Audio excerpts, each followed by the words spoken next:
بہت سی ایسی مائیں ہیں جو اپنے بچوں کو کھل کھیلنے کی اجازت دیتی ہیں، وہ جب بدتمیزی بھی کرتے ہیں تو ان کو روکتی نہیں، اور وہ سمجھتی ہیں کہ رحم کا تقاضا ہے کہ بچوں کو کھلی آزادی دی جائے، جو چاہیں کرتے پھریں۔ وہ اپنے بچوں پر رحم نہیں کرتی، ان پر ظلم کرتی ہیں۔ بچوں ہی پر ظلم نہیں کرتی، اپنے ہمسایوں پر بھی ظلم کرتی ہیں، ان پر بھی ظلم کرتی ہیں جو ان کے گھر آتے ہیں، ان پر بھی ظلم کرتی ہیں جن کے گھر وہ جاتے ہیں۔ اور ایسے بچوں کو میں نے دیکھا ہے، وہ فتنہ بنے ہوئے مصیبت بن جاتے ہیں، اور ماں باپ ان کو سنبھالتے نہیں۔ ان کے گھر جانا ایک مصیبت، ان کو گھر بلانا ایک مصیبت، کبھی وہ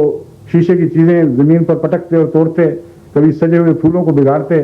کبھی وہ کہیں داغ ڈالتے، کہیں کوئی چیزیں گراتے، اور ایک آفت آ جاتی ہے، اور ماں باپ بیٹھے ہوئے بڑے مزے سے دیکھ رہے ہیں کہ ہمارے بچے بڑے ہوشیار ہیں، بڑی پیاری پیاری حرکتیں کر رہے ہیں۔ ایسے گھروں میں جانا مصیبت، ان گھروں کو بلانا مصیبت، یہ رحمت تو نہیں، یہ زحمت ہے۔ اور ایسے بچے جب بڑے ہوتے ہیں تو سرکشی دکھاتے ہیں۔ ایسے بچے جب بڑے ہوتے ہیں تو ماں باپ کے کہنے میں نہیں رہتے، یہ ان کا خیال ہے کہ یہ ان کی رحمت ہے، یہ ان کے لیے ایک زحمت، ایک لعنت بن جاتی ہے۔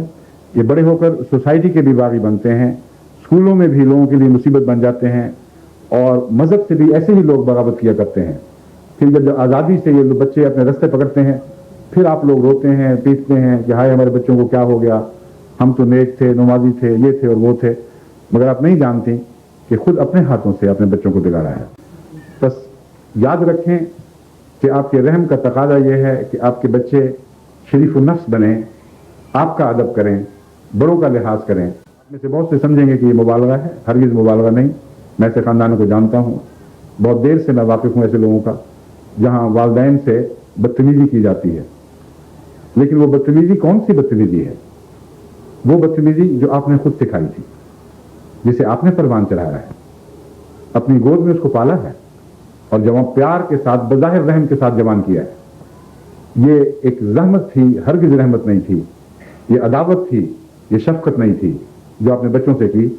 اور وہ تصویر اب آپ بڑے ہو کر اپنے ان کے آئینے میں دیکھتے ہیں۔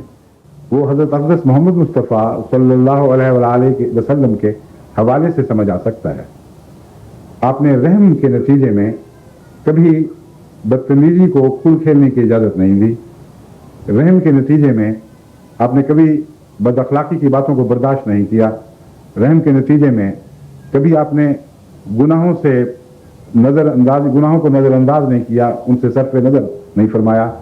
بلکہ ہر موقع پر جب بھی تربیت کا موقع پیدا ہوا، بلا استثناء آپ نے ضرور نیک نصیحت فرمائی، اور رحم کا یہ مطلب نہیں لیا کہ چلو بچے سوئے ہوئے ہیں، ان کو جگانے کی کیا ضرورت ہے، ان پر رحم کرو۔